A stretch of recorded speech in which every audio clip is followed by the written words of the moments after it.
en la comisión hace 2 semanas. Uno, sanidad financiera del EMA. 2, un tema que hemos venido siguiendo con la diputada, que es UNOPS, ventajas y desventajas de UNOPS. Hablamos que íbamos a tocar también un tema de descentralización del instituto, justamente el tema que está tocando hoy el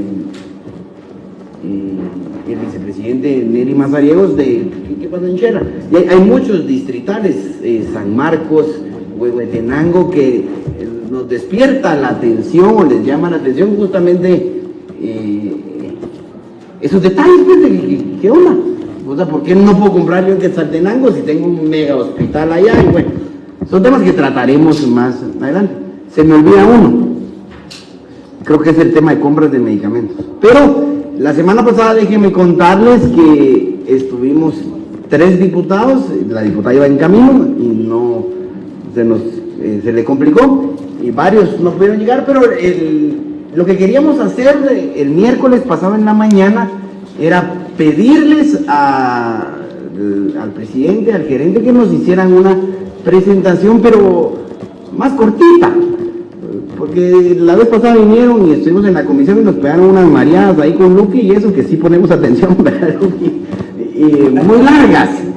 Y entonces nosotros quisiéramos hoy, presidente y el equipo de LINX, que designáramos media hora para oír de la situación financiera y media hora para oír del tema de UNOPS. Sí le pediría yo a los colegas que sí, yo creo que sí se vale interrumpir si hay una duda puntual de lo que nos están presentando,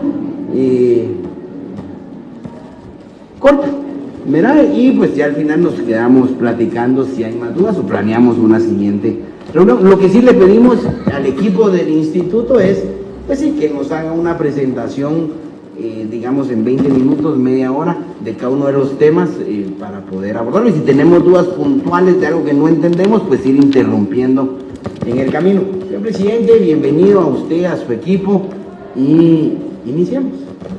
Muchas gracias, señor presidente de la comisión, integrantes de la comisión, gracias por la invitación. El día de hoy me va a acompañar del equipo de la administración, de la gerencia y equipo administrativo para atender el requerimiento que nos fue formulado por esta comisión. Si usted tenía bien, señor presidente, tal y como usted lo propone, me gustaría dejar en el uso de la palabra al equipo administrativo para que empiecen a hacer la presentación y a partir de ahí atender los requerimientos que se vayan formulando a lo largo de la exposición. Por favor, empecemos con la primera parte, solo identifiquemos qué es la primera parte que vamos a exponer, si es lo del EMA o UNOPS. EMA, ¿qué van a exponer primero? Démosle. Gracias, buenos días. Vamos a avanzar en el tema de la información institucional de enfermedad, maternidad y accidentes. Al año 2023 estamos hablando de 3.387.659 derechohabientes con atención de EMA, distribuidos en esas proporciones.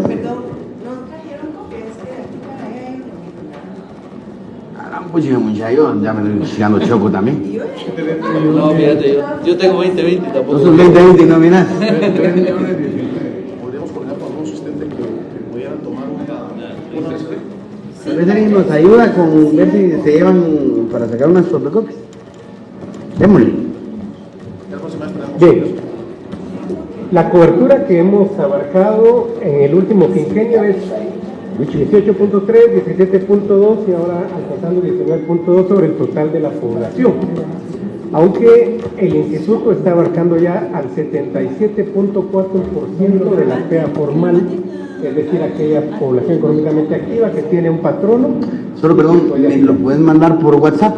Alguien me lo manda a mi WhatsApp y se lo mandamos al teléfono de cada uno de ustedes. Muy bien.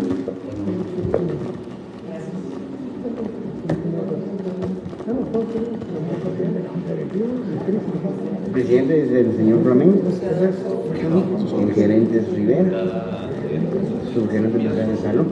Muchísimas gracias. Estos son los que trabajan. Son los que trabajan. Son los que molestan.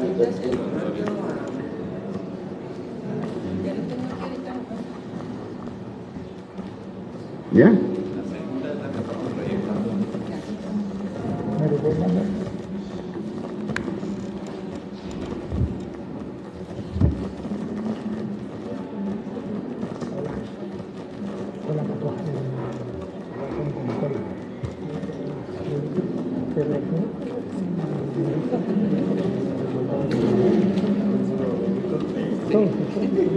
Si no, no me levanto.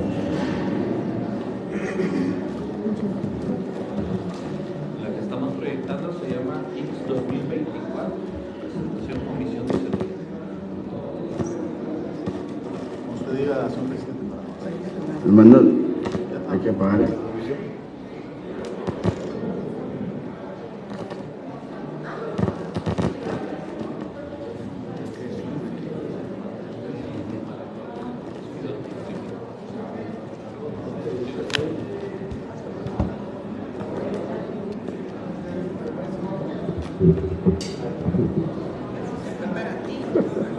¿Lo mandó?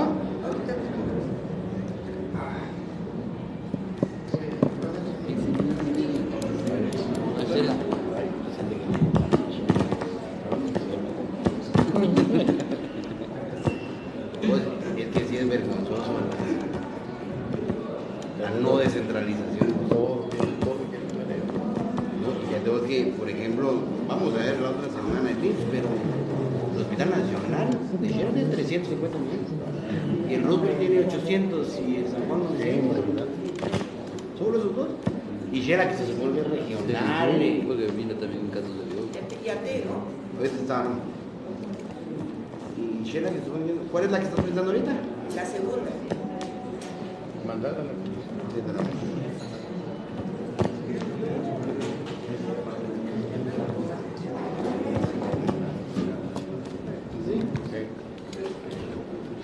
Bueno.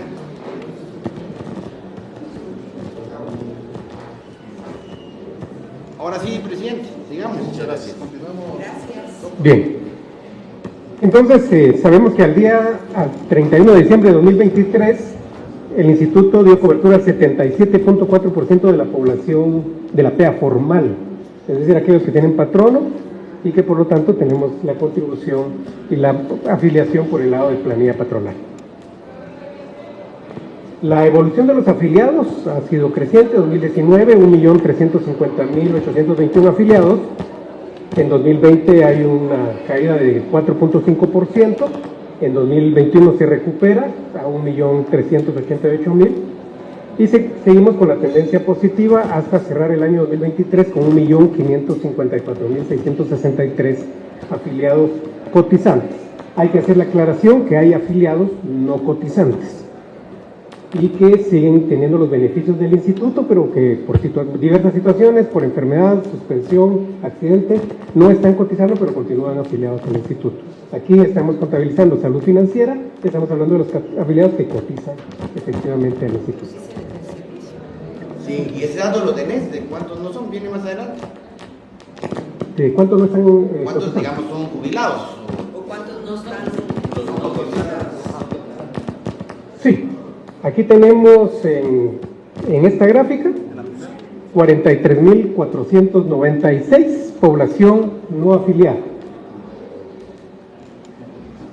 ¿Cuánto, perdón? 43.496.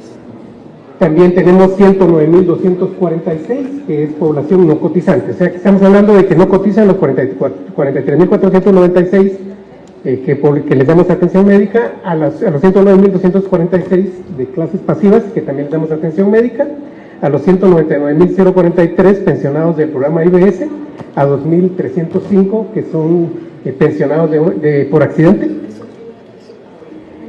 Ellos son población no cotizante y que pertenecen a nuestra fila de afiliación. Ya.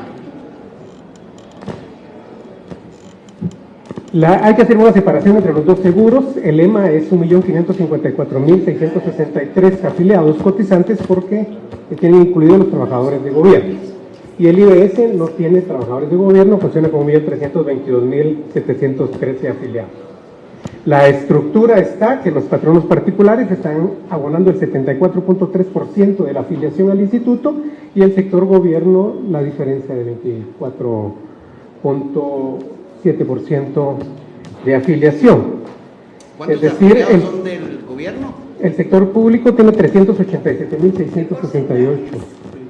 Estamos hablando del 25%, si lo redondeamos.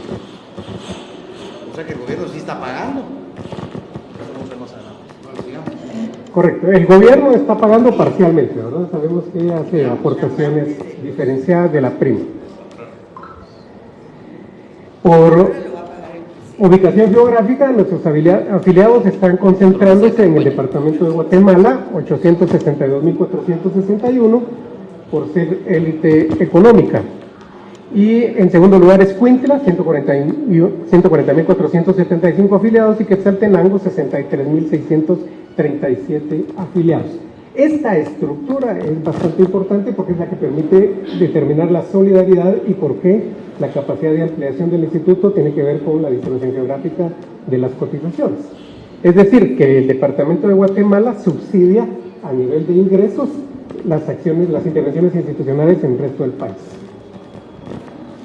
Aquí no hay esa mentira de que yo prefiero estar como me atienden donde me afilio y digamos yo prefiero Guate porque hay mejores médicos, qué sé yo, y entonces no me afilio en Huehue, porque si me afilio en Huehue me lleva la trampa y me atienden en Huehue. No hay esa como, digamos, falsedad de los subregistros. Sabe que yo prefiero mejor estar en Guate y echar la vuelta porque el IS de Huehue no da ni acetaminofén. No, lo que tenemos es que la adjudicación de los servicios para el afiliado tiene que ver con la presentación de la planilla de salario, y esa planilla de salario está por el lugar específico, por centro de trabajo. Entonces, el afiliado está en trabajo. La planilla. Vemos a nivel proporcional, el 55.5% de la afiliación está en el departamento de Guatemala y tenemos un 31.4% en el resto de departamentos, si queremos hacer solo la división. Ahora, los departamentos que podrían aportar más es el 9% de afiliación que lo aporta Escuintla, principalmente por la gran cantidad de empresas de aeroexportación que están colocadas allí. Por actividad económica, vemos que la mayor cantidad de afiliados ya es la administración pública. Administración pública, planes de seguridad social, de afiliación obligatoria, es la actividad de la SIU, que nos permite establecer que hay 354.000 afiliados allí en ese sector. El segundo sector es el comercio, que se está abonando 235.933 afiliados, y el tercer lugar la industria manufacturera, que está abonando 219.020 afiliados. Eso quiere decir que el resto de actividades económicas es bastante menor a las aportaciones de las tres actividades principales. Observamos una terciarización de la afiliación en el sector servicios, que incluye el comercio. Entonces, servicios, industria y agricultura, estamos en un 80-20, 80% son los servicios y el 20% lo forma la industria manufacturera con la agricultura. La evolución de las inscripciones de nuevos afiliados. Al año 2023 tuvimos un crecimiento de 184.823 nuevos afiliados.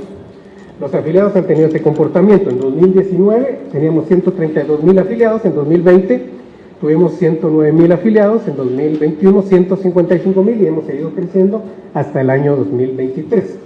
Ahora bien, las cosas que preocupan al instituto, y es por eso que se están implementando los proyectos de ampliación de cobertura, no es que estemos alcanzando nuevas afiliaciones, sino es el comportamiento de las afiliaciones que se retiran.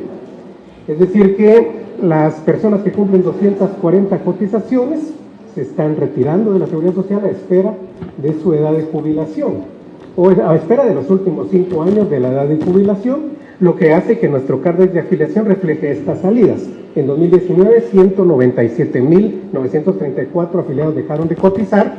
En 2020. En 2021 fueron 95.767 las salidas, en 2022 135.203 las salidas y en 2023 153.270 afiliados dejaron de cotizar en ese año y habían cotizado en años anteriores.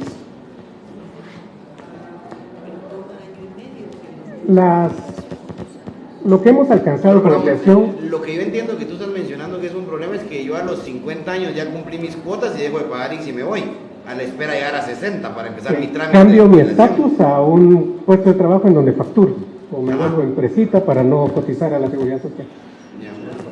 ¿Los nuevos afiliados siguen el mismo patrón de estar concentrados en el departamento de Guatemala o se ve alguna luz de que se estén yendo a Zacapa, a Shell, a Huehue? Tenemos incremento de afiliados en Escuintla, y tenemos incremento de Pero afiliados proporcionalmente en se Shell. mantiene la tendencia. Pero el Departamento de Guatemala sigue teniendo la mayor captura de afiliación. Y esto lo podemos ver aquí con las nuevas tendencias del tiempo parcial también, que es Departamento de Guatemala, en donde está haciendo la transformación laboral.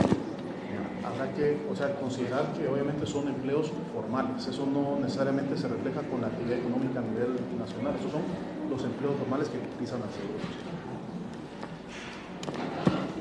Hemos crecido en cantidad de patronos cotizantes, teníamos 24.327 en 2019, creciendo en 2.8, el 2020 nos impacta con una pérdida de 9.4% de los patronos, y lo recuperamos en 2021 con un crecimiento de 13.2%, en 2022 seguimos creciendo 9.1%, y en el 2023 alcanzamos un crecimiento de 13.6% de patronos. Estos patronos no abonaron muchos afiliados porque son patronos con un trabajador, debido a que ampliamos nuestra cobertura a empresas de menos de 3 trabajadores.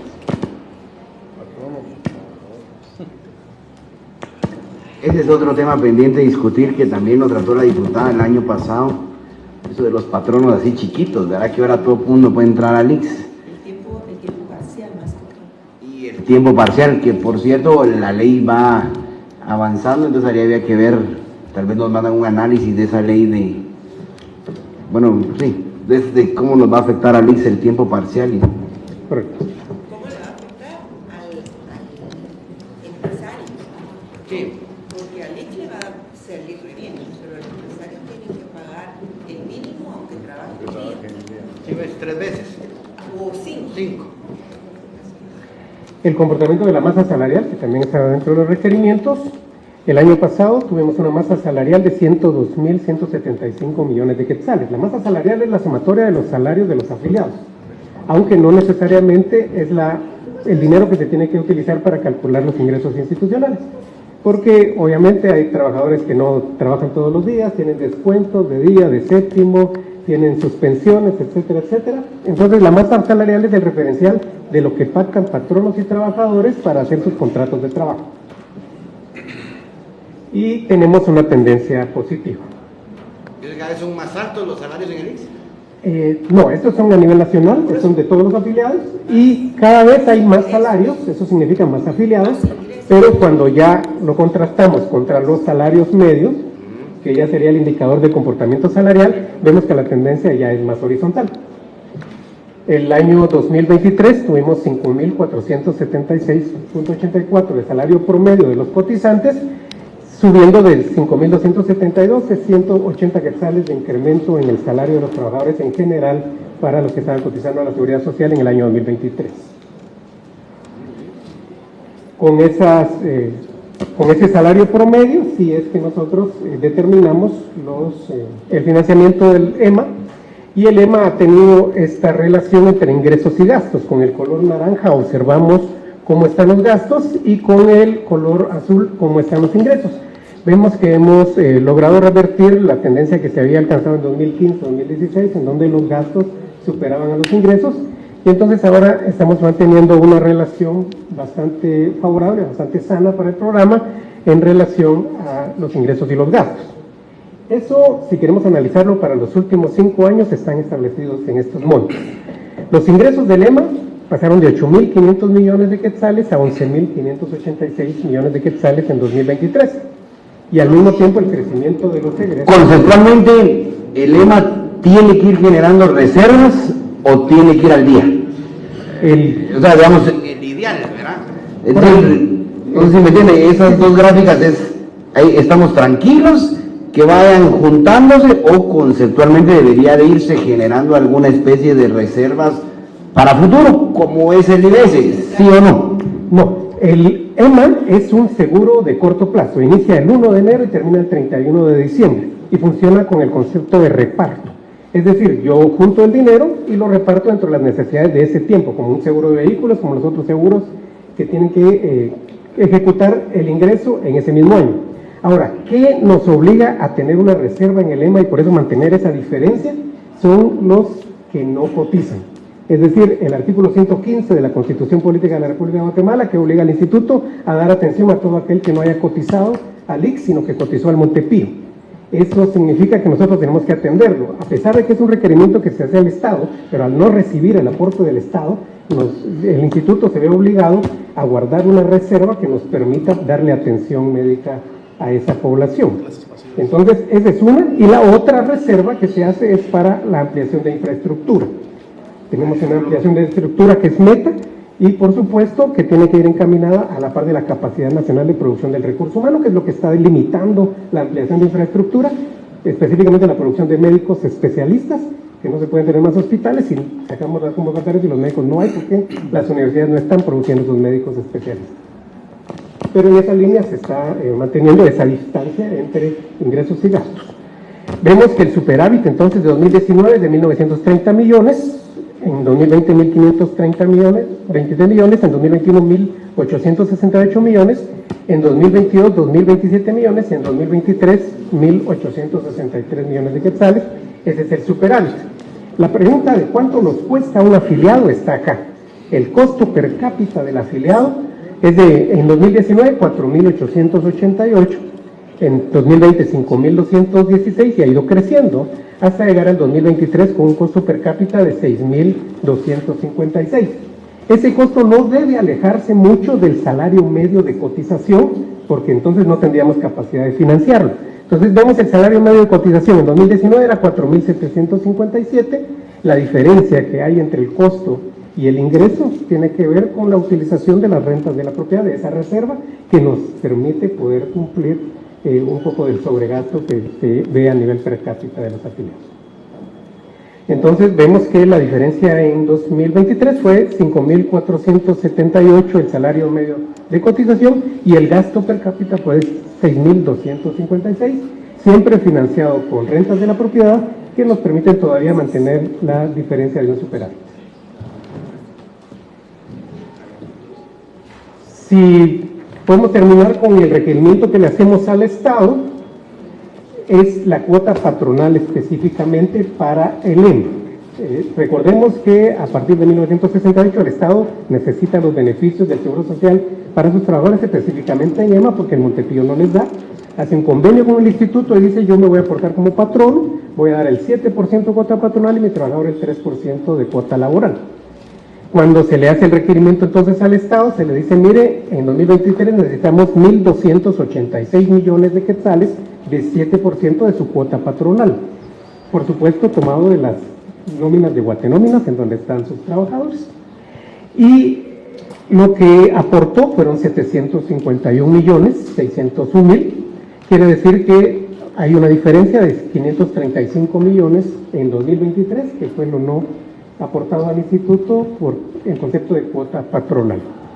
El acuerdo que el Estado emite, el 101-86, después de que la Constitución Política de la República le dice: atienda a los jubilados del Montepío. En ese acuerdo se dice que se le va a trasladar al instituto lo que cuesten esos afiliados, esos jubilados del Montepío. Entonces el instituto hace anualmente el cálculo. Vemos, por ejemplo, que en el año 2023 se le solicitó 576 millones y el Estado aportó únicamente 225 millones, dejando pendiente 350 millones. Ahí es donde nosotros hacemos el análisis y la reflexión, ya que los 576 millones es lo efectivamente gastado en los jubilados del Estado. Y cuando no se devuelve ese dinero, entonces significa que necesitamos subsidiar de alguna manera con recursos propios esa atención en los CAMIP de los jubilados del Estado. Ya, solo para aclarar, para mí ese es el dato más importante, porque hay una deuda histórica y pues aquí muchos nos van a hablar y nos escriben de la deuda histórica, y cuando uno está metido en el IX, lo primero es que le dice: dígale al gobierno que le pague la deuda histórica, y algunos partidos también repiten la deuda histórica. Pero esto no es deuda histórica, esta es una deuda de servicios reales que no le estamos pagando al Estado. El Estado como patrono, ¿por qué el Estado paga 7? El patrono paga 9, ¿no? No, 7. El patrono privado también paga 7. ¿También paga 7? Sí. Ah, ¿paga igual? Igual. Ah, va. Paga 7. 7 como Estado. No, 7 como patrono. Como patrono, sí, que el patrono es del Estado. Correcto. De los trabajadores del Sí, sí, Estado, no. pero no paga 7, ¿verdad? Ya vimos No lo que- está pagando. No, esa es la diferencia que tenemos de los 535 millones en el 2023, 693 millones en el 2022, 871 millones en el 2021. Esos son los saldos que no Ya podemos- nos están quedando con la cuota laboral, ¿verdad? No se están quedando con la cuota laboral, la están trasladando. Algunas municipios, pero el Estado no. El de gobierno ciudades no. descentralizadas, sí, correcto. Solo, pero, ¿estás hablando del gobierno o de las munis también acá? No, aquí no están las municipalidades, estoy hablando específicamente del gobierno. Ah, deberías de quitar Estado, deberías de poner gobierno. ¿Verdad? Sí, lo que pasa es que como la Constitución maneja esos conceptos. No, pero después tenemos que entrarle al tema municipal también, correcto. que es otro tema, empezando por el de aquí. No quiero hacer eso. ¿No? Esto es lo que año con año el gobierno como mal patrón no paga. Si fuera un privado ya estuviera preso. Ah, te quitan eso. Se quitan y casi que se lo envían a uno preso. De acuerdo a la norma, Es decir, este año el presidente Arévalo tiene que ver qué hace para pagar 535 millones de más. Porque este es su bebé. Este es su nieto, no sería bisnieto. O su hermano, es su hermano. Sí, Ofreció pagar. sí. No, y si, perdón, ¿tienen ustedes alguna estrategia para recuperar? Gracias, presidente. ¿Tienen ustedes alguna estrategia para recuperar esos montos? lo que se establece es una nota de cargo que se tramita por la vía, por todas las vías, ¿no? Primero el requerimiento específico al patrono, Estado, que se envían notas al Ministerio de Finanzas Públicas y a la PGN, y luego el procedimiento administrativo de cobro que se va a un juzgado.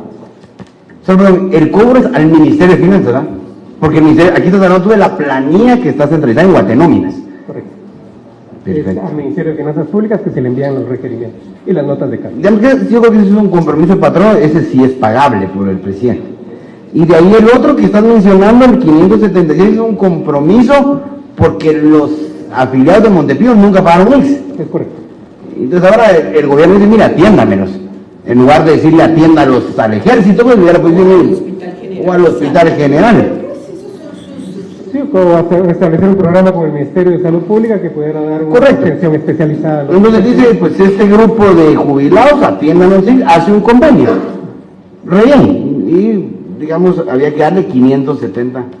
O lo pagan o que lo revisen. ¿Verdad? Va, vamos, está claro, porque ese es un tema a veces que a nosotros en la comisión nos toca andarlo explicando, porque esto no es deuda histórica, esto es deuda real de año con año.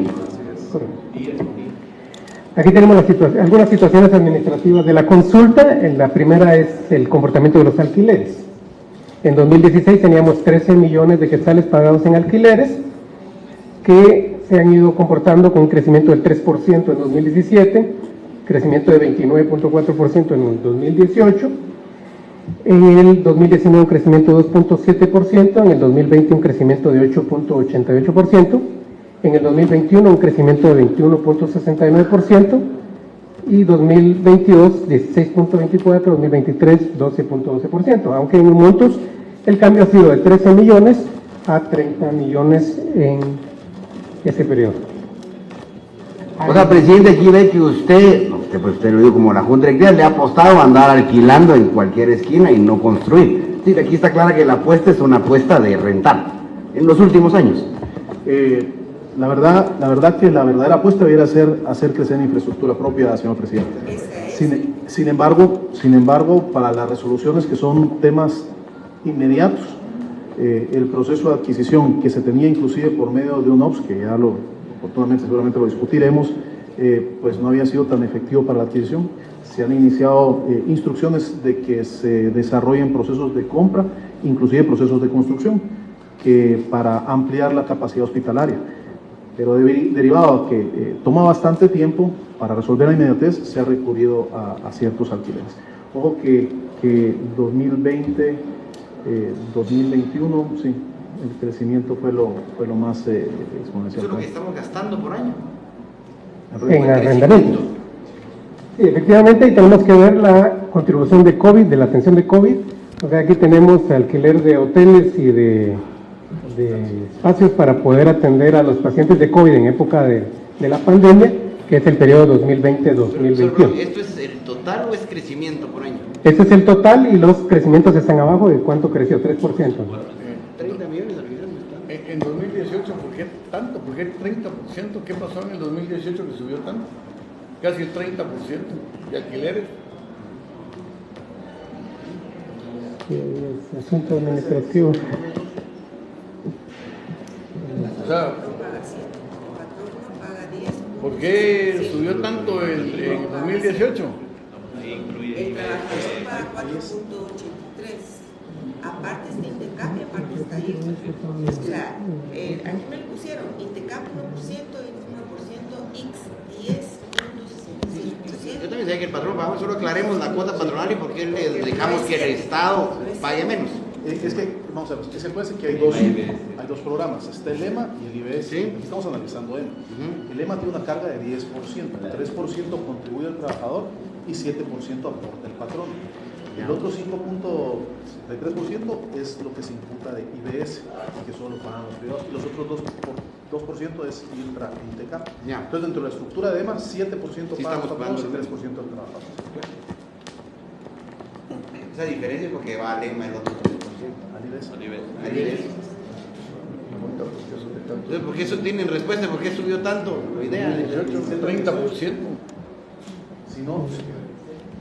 Si no tenemos ahorita la información, con mucho gusto se la haremos llegar, señor vicepresidente. Bueno, Ya tomó nota el equipo para despachar la información. En el segundo elemento tenemos el recurso humano institucional. Hemos pasado de 19.627 trabajadores en 2019 a 23.098 y la masa salarial de ese recurso humano es 1.800 millones en 2019 a 2.432 millones en el 2023. Las preguntas que podrían resolver este comportamiento están en el cuadro de abajo con las negociaciones que se han hecho institucionalmente y los pactos colectivos y los sindicatos, ¿no? En el 2011 hubo un crecimiento del 5% sobre el salario. En el 2012 hubo negociaciones de sindicatos específicos, enfermería, médicos administrativos y resto de trabajadores con esas variaciones entre un 10% a 13% para las enfermeras, 12.6% a 22% para los médicos según categoría, 9.5% para los médicos administrativos y 5% de incremento para el resto de trabajadores institucionales. Luego tenemos en 2013 un bono específico, siempre por categorías, 325 para el personal directamente vinculado a salud y 50 quetzales para las personas que están más alejadas de la atención directa de afiliados. En el 2015 tenemos 250 de un bono y que se le dio para complementar a los que se habían dejado con 50 quetzales de bono del año anterior.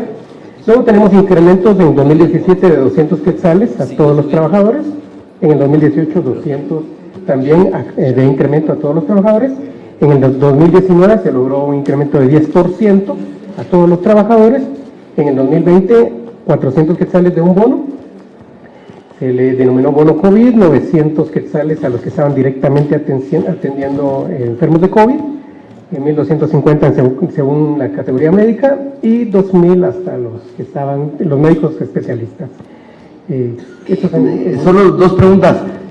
Aquí en estos 23.000 trabajadores que tenemos en el 2023 hay 011, subgrupo 18, 021, 029. Efectivamente, ¿Sí? hay de todo, hay 011, 022, 023, los que cubren Más o menos qué porcentaje es de 011 y qué porcentaje está fuera del 011.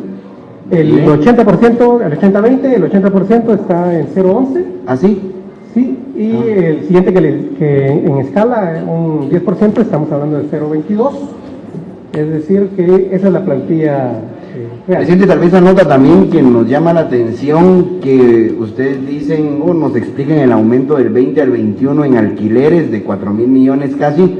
¿Qué que son con temas de COVID, pero no desaparece ese aumento y volvemos a aumentar un 15%. Tal vez nos manda, presidente, un detalle de los alquileres, de qué pasó en esos años. Es que yo sí quisiera, digamos, hacer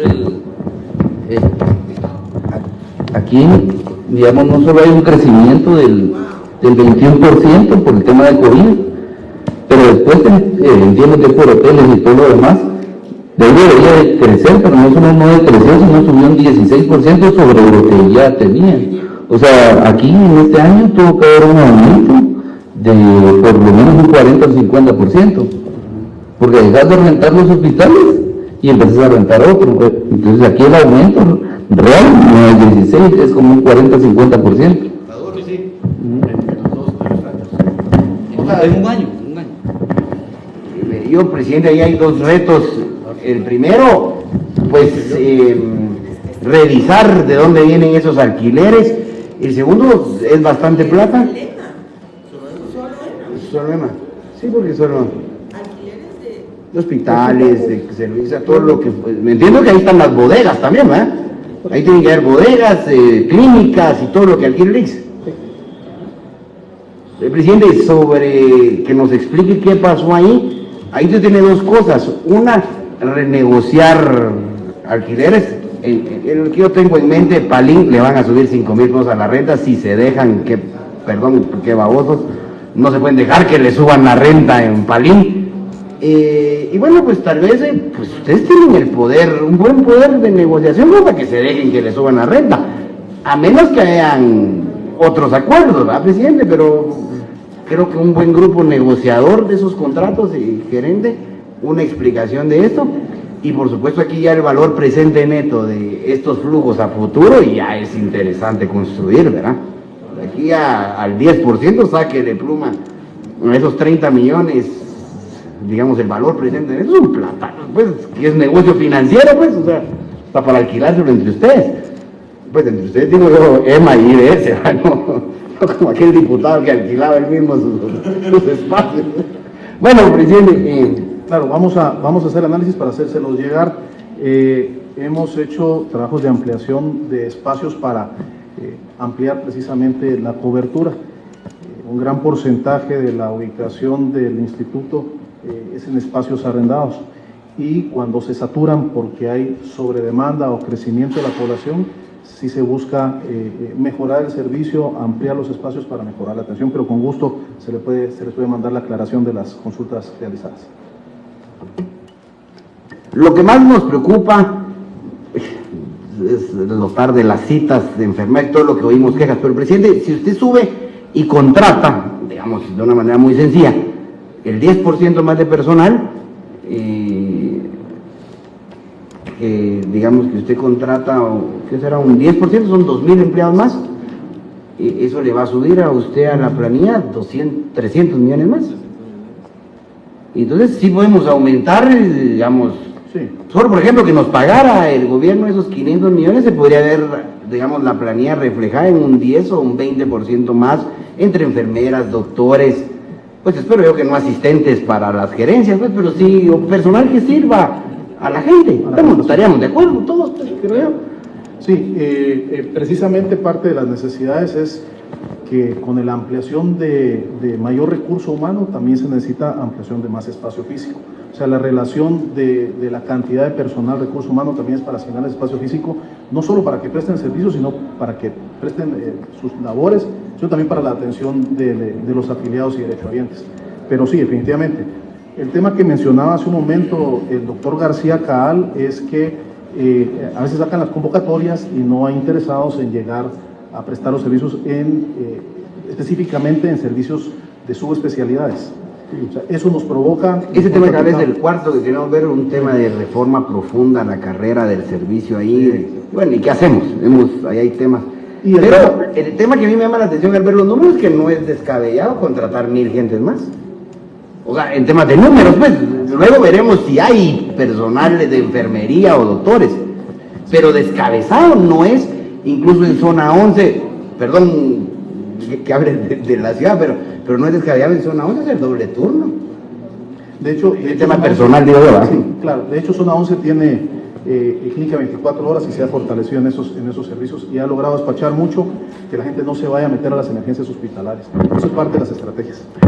Esa era mi pregunta, porque usted hablaba de que a mayor empleados, mayor espacio de infraestructura, pero también podríamos utilizar los horarios nocturnos de 4 a 8 de la noche, que eso vendría también a desfogar a tanta gente. De hecho, todas las áreas hospitalarias, por supuesto que mantienen turnos 24-48 para siempre atender fuera del horario normal, pero se está haciendo un análisis precisamente que para aprovechar la productividad después de las 4 de la tarde, que es lo que necesitamos, especialmente más mano de obra. Entonces es parte del análisis que está haciendo para mejorar y reducir los tiempos de presas que hemos tenido. Pensé que era mucho más, pensé que eran como 4.000 y pico de millones de mano de obra.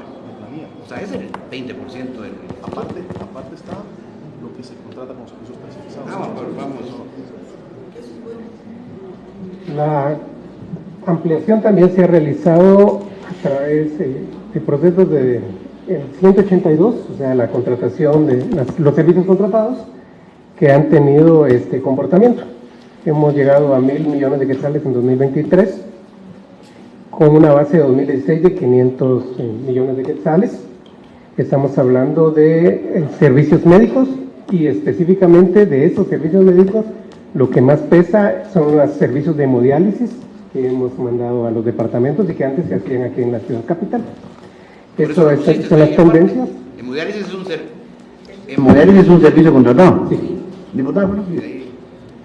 No, yo quisiera hacerles a ustedes la misma pregunta que hice en salud con lo de la ley de órganos. ¿Está haciendo algún tipo de investigación el ICS? ¿Por qué tenemos tanto paciente renal? Porque de los que yo algunos me he enterado es por las medicinas que están usando, pero también hay muchísimos otros temas por los cuales tenemos, pero Guatemala es uno de los países con más problema renal y tenemos niños, lo que eso casi no existe en otros países. Entonces, si el ICS está haciendo algún tipo de investigación o les pregunta a sus pacientes o tiene algún esquema, porque es más barato prevenir. Y otra pregunta, presidente, que tal vez no la responden después, es cómo va a funcionar ahora, ya con la ley de donación de órganos, todo lo que son los trasplantes renales. Gracias, presidente. Obviamente ustedes no pueden estar ajenos a la investigación, ¿verdad? Como institución enorme, grande que son, no pueden estar ajenos. ¿Qué respuesta? Entiendo que no es el tema, pero ¿qué respuesta alrededor de...? Cuando vine la vez anterior les contaba que estábamos formando la Dirección de Investigación Clínica y se hizo ya está terminándose de hacer el proyecto, que parte de sus funciones es el monitoreo de este tipo de cosas. La enfermedad renal, efectivamente Guatemala es de los primeros países en Latinoamérica en enfermedad renal. De los condicionantes más importantes es la deshidratación y el uso de antiinflamatorios no esteroideos a gran escala de los trabajadores de la costa sur principalmente. La deshidratación. La deshidratación. No toman la suficiente cantidad de agua en las jornadas laborales que les corresponden el cortador de